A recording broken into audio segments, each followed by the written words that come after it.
Star Trek Generations stars the Next Generation TV series cast in their first feature film. They're the crew of the Enterprise D, and they are led by Jean-Luc Picard, played by Patrick Stewart, who are dealing with Dr. Soren, who's played by Malcolm McDowell, who is setting out to destroy suns in order to get back to the Nexus, this mystical energy ribbon that transports people to another dimension, which is kind of like paradise for some people. If you haven't seen the Next Generation series, you're not really gonna get this movie.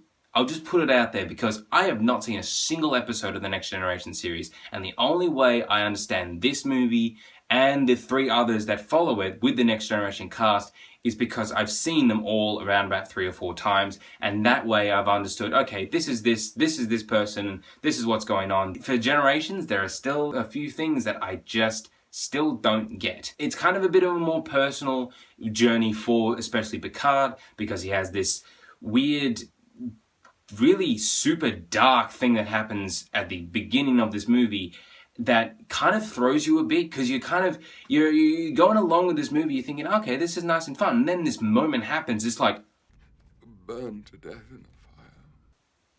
Whoa, like this is like Star Trek motion picture just diversion into really dark territory out of completely nowhere. And then they don't actually talk about it afterwards. I won't really go into the characters because there's a lot of them, and not a lot of them get enough screen time. Picard is front and center. He is our main character. We're going along with him. There's this weird subplot with the android Data, played by Brent Spiner. I'm sorry, I cannot say anything positive about that. I hate this. It's mildly funny what happens to him. He tries to get this emotion chip in his head, which makes him cry and laugh and do weird shit all the time, and it doesn't fit at all in this movie. Even the writers themselves said, yeah, we kind of had to like shove it in there because we thought that's what the fans wanted. The writers pretty much thought up of this movie as like an extended episode of the TV show. That is not a good idea. But the real thing that drove a lot of fans, a lot of audience members in to see Star Trek Generations is not because, oh look, the Next Generation cast, they're in this movie, yay! No, it's the meeting between Picard and James T. Kirk. That is put on the poster, that is front and center in all the trailers. William Shatner and Patrick Stewart, 2 Enterprise captains in the same movie. And it does not pay off. Their tumultuous meeting happens in the very last third of the movie. We get around about 10 to 15 minutes of actual screen time with them. And then Kirk's death in Star Trek Generations is one of the funniest, stupidest things I've ever seen. It is so ridiculously dumb and poorly shot. It is so obvious that they just got a rubber model and put it onto the weird bridge thingy that he falls off with, because it flops around like a rag doll, and it makes me laugh every time I watch it. Oh my.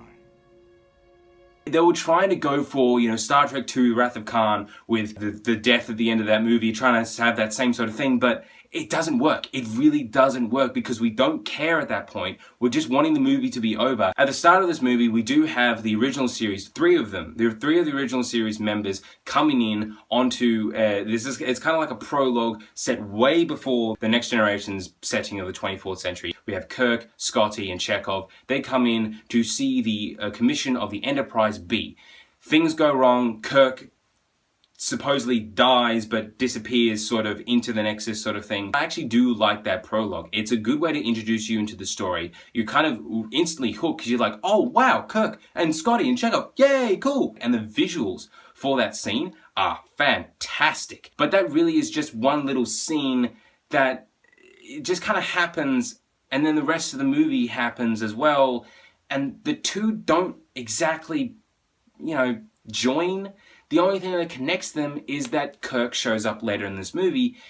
And like I said, the Kirk and Picard meeting it sucks. It really doesn't do anything. It doesn't do anything for the story. We were already on board with Picard, and we were spending most of the time of this film with him, and then randomly just Kirk shows up and like, hey, how you going? I will give Star Trek Generations a few points, mainly for its cinematography. The visuals are excellent. The music, I actually think, is quite beautiful. The music by Dennis McCarthy has this weird ethereal mood to it that I kind of love. It's very different for a Star Trek movie, but I think it works. And there's so many great shots that I still think about to this day, especially with Dr. Sorrow and Malcolm McDowell. The Nexus is coming to the planet that he's standing on, and he's standing on top of the rocks, and his arms are outstretched, waiting for the Nexus to take him. That's a great shot. It's one of the most famous images for the entire Star Trek film series. The destruction of the Enterprise D as well is quite thrilling and harkens back to the destruction of the Enterprise in Star Trek 3 and how great that was. But those are only a few positives. The rest of the movie is just flat.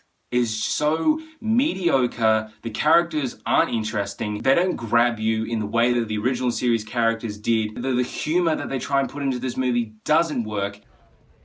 I hate this. It just doesn't translate onto film. Paramount just let Star Trek Generations just be this boring, weird, flat mess that is pretty forgettable, save for a few images and the prologue.